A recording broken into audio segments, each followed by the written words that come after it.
Sometimes when I walk through the underpass, I swear I can hear voices.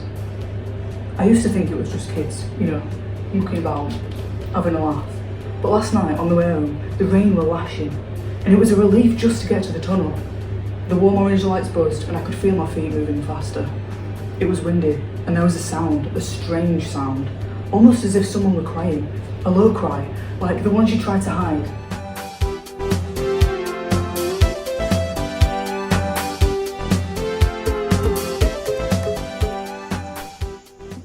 By far, this has to be the best drink. No drink is better than ginger beer. I mean, I guess we all have our hobbies. I mean, the boys like football. Speaking of the boys though, I'm proud of Ben. He's such a legend. He's obsessed with that ball, kicking it all the time. Obviously, I was drinking ginger beer. I mean, of course I was. What am I going to do? Play football? But yeah, he's done so well. I mean, he's been kicking it for weeks. We have had it a few instances. I mean, he did kick the camera, but those cameras are annoying anyway. They're always staring, you're always looking at you up and down, and I'm sick of it. But, I mean, they might be livid, but do we really care? Because we don't.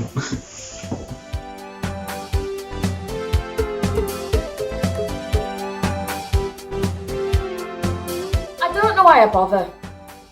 Not exactly what we're looking for. Ugh, piss off. Don't want to work for them bastards anyway. But I need to work for someone. I could do that job standing on my head. Ugh, she's on the news again, spouting out her poison decisions. My granddad is turning in his grave listening to that witch. She's tearing families apart. I was on the bus today. I heard this idiot talk of her. Takes no prisoners, that one. Oh, it took all of me to bite my tongue. She ripped through my community, my home, men without jobs. There's people sneaking out at night to gather coal to keep their families warm. First woman Prime Minister, and she's doing nothing for equality. What's to become of a selfish society?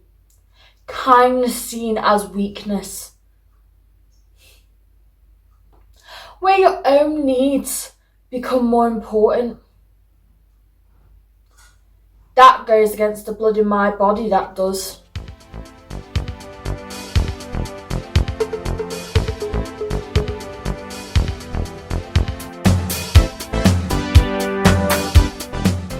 I was born here in the late 60s, literally in the room next door. Miss Pent child, some might say. This place was full of friends to play with.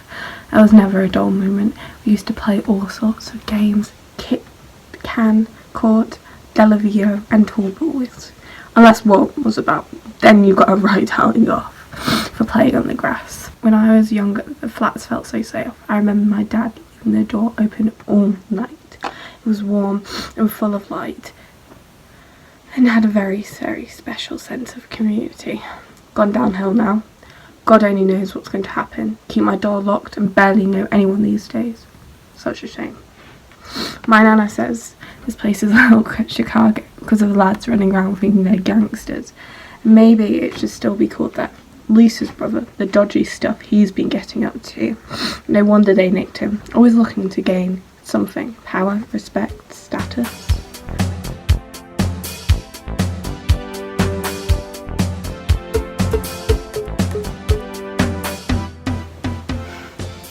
I'll never get tired of this view. You can see for miles.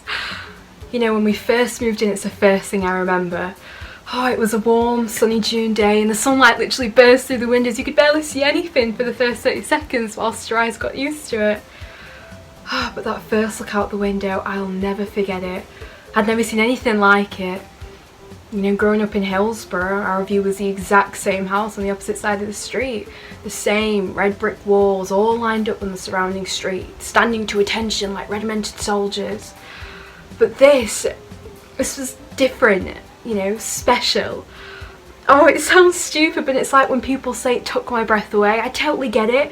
I felt like I couldn't breathe, but also like I was breathing in fresh blue sky all at the same time.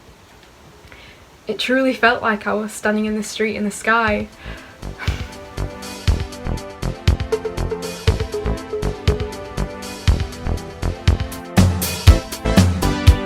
There she goes again, singing away to a tape player for all the world to hear. God help you if you try to speak to her or ask her to turn it down, you'll get a right mouthful.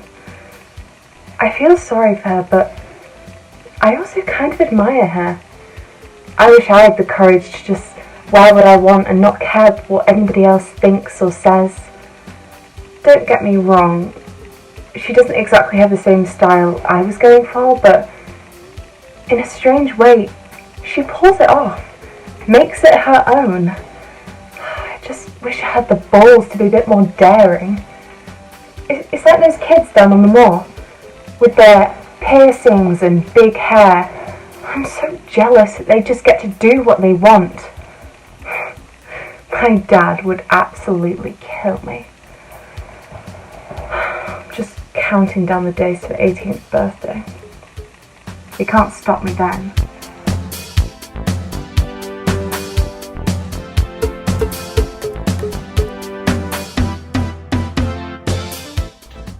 It's getting right bad round here. It feels like every week another flat is getting boarded up or taken over by God knows who. Every corner you turn there's like needles or something, and it feels like every week we're in the news hitting the headlines. Raid on drug den here, stabbing there. I hate walking home from work on my own every day. You just never know who you're going to bump into. It feels like a prison. It feels dangerous. Just last week, 3 families moved out. 3 in 1 week. I might be one of the lucky ones because I've got a job and everything, but I don't feel so lucky. This place it just drags you down. It's turned into a symbol of broken dreams and broken lives. A nightmare in the sky. Rubbish jumping up and around the flats, dictated to by bureaucrats. Boarded up pubs, graffiti and mess. Could they value us any less? As the mighty steel grinds to a halt, no jobs, no cash, but somehow it's our fault. Josephine's pub. A place for all our swollen voices. With Thatcher in tow, we've little choices. Burned out cars, drugs and madness, the air feels heavy with contempt and sadness. Ludicrous lift broken again. Desire to get out, but who knows when. Our sky-high streets once bustling with life, now contention and discord, inequality is rife.